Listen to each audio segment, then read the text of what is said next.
na bam sini aman na lungbam pusini ganlaw du puni aniu pantihay jamdam na bam mabu mang ring khang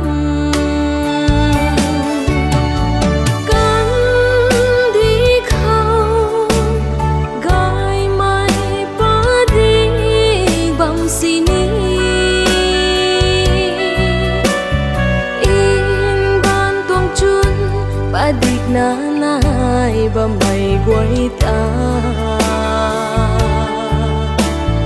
ragwang rui niu ta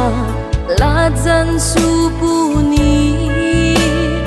lumay guwaita la takkan puni the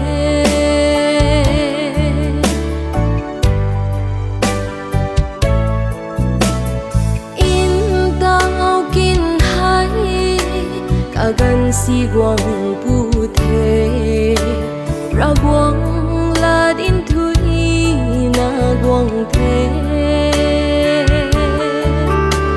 in sian mai ni ma khit khit guang pu the gai mai cham suang si mai cham gai the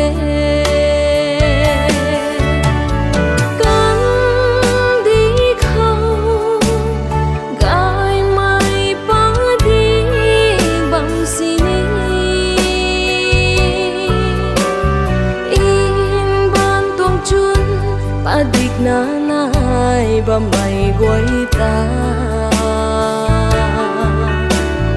ragwang rui niu ta ladzan supuni lumay guwaita la takkan puni the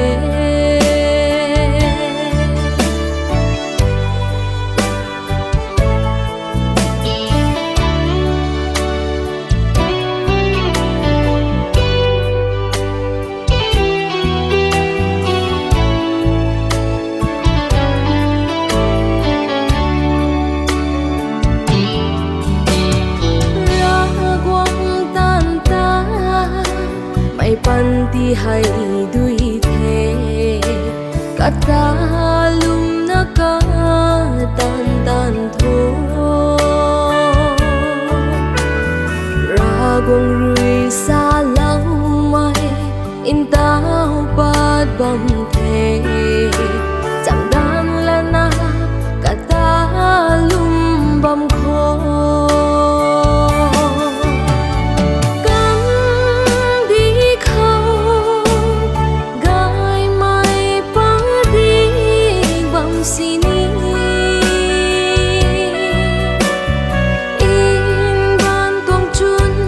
adik nanay ba may guwaita